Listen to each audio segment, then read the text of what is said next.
but this is an interesting subject, what's going on in Canada. And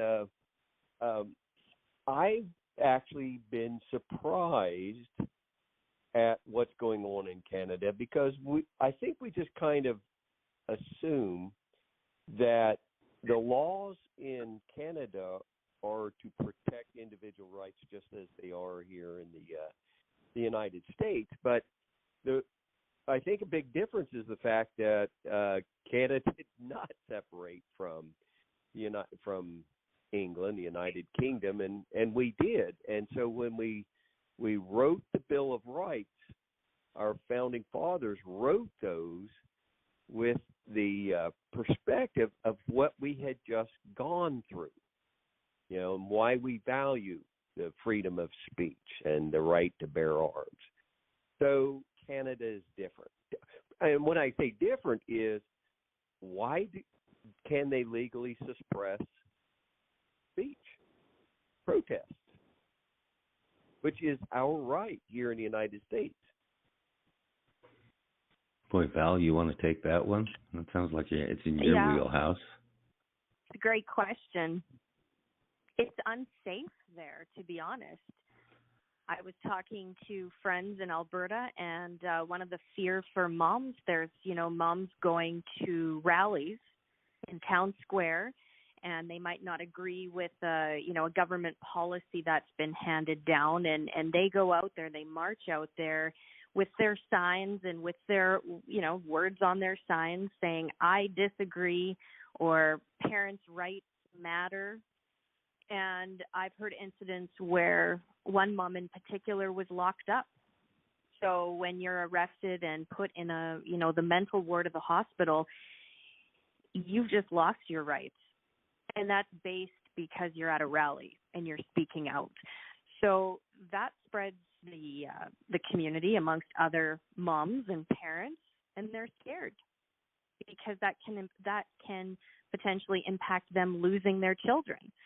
Or I know other parents who aren't able to have children, and because they identify as Christian, they are passed over for adoption. I know, some parents who have had this happen where, their children's been assigned a different gender behind their backs at school, and they weren't notified that their sexual identity was changed at the hands of teachers until they were contacted by a teacher because their child tried to commit suicide at school. So these things are real, all based around freedom of speech, freedom of expression, and it's scary. It's like everything that is God-given. Your right to think what you want to think, speak how you want to speak, worship how you want to worship. All those things are truly under attack. And there's pastors that have been jailed. I mean, it's pretty gut-wrenching, I have to tell you. I'm a pretty strong woman. But when I watched... No, I heard about the pastor who all he did, or what we've heard is, he just said a prayer at that truck rally.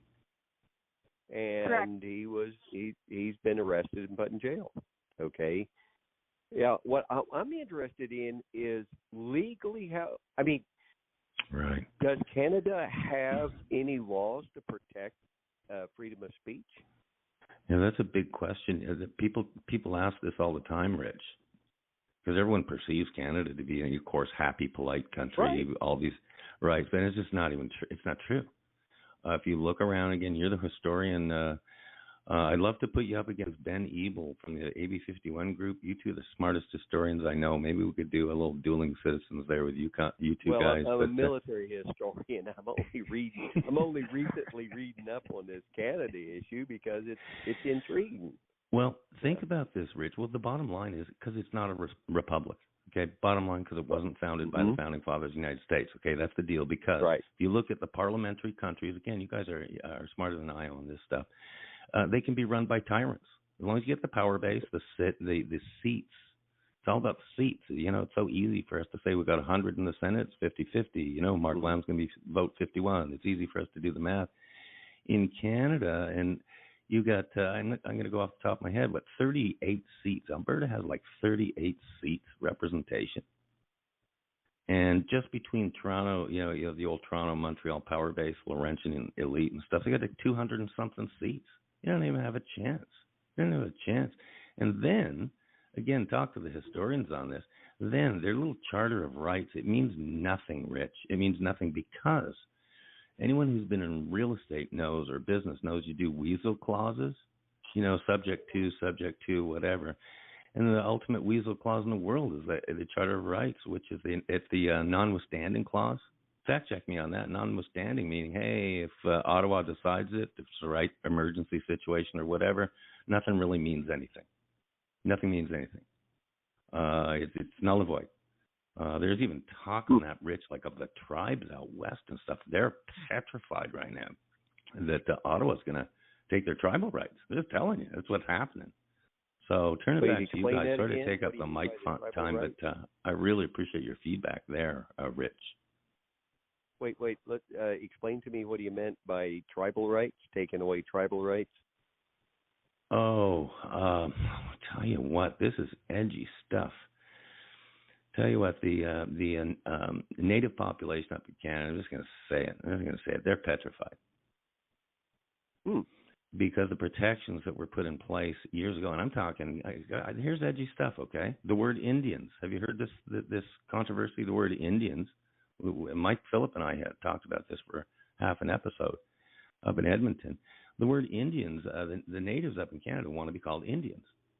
They don't want to be called Native, because all the old treaties use the word Indian. The different nations here in America, and everybody makes a big issue of okay, they're Native Americans, they're First Americans, and when you ask them, they prefer to be called Indians. Exactly. Well, Rich, you'll verify this. That's the wording before we got all politically correct and woke. Right. It was the wording that was used on the old treaties in the 1800s, Rich. So obviously, if they cancel that word like they did with the Washington Redskins, cancel that word, some attorney in Ottawa can say, hey, we made a deal with the Indians, not with the natives, or the indigenous, or whoever they're calling them this week. So they're concerned about stuff like that. And I tell you what, fact check me on that. I've corroborated that with a number of folks up in Alberta. So that's really edgy stuff, and that's cause for concern. And only in 2023 would I have ever told any of you guys that this stuff could happen right in front of our eyes. What we've all seen the last couple of years, the Democrats and the liberals up there are telling all of us we're not seeing what we're seeing. No, we're seeing what we're seeing. No, you're not seeing what you're seeing. Goodness, we're seeing it. And I'll tell you what, the freedom movements, like we'll talk about here, they're seeing right now. They want out. They want out of this nonsense. So there you go. Back to you guys.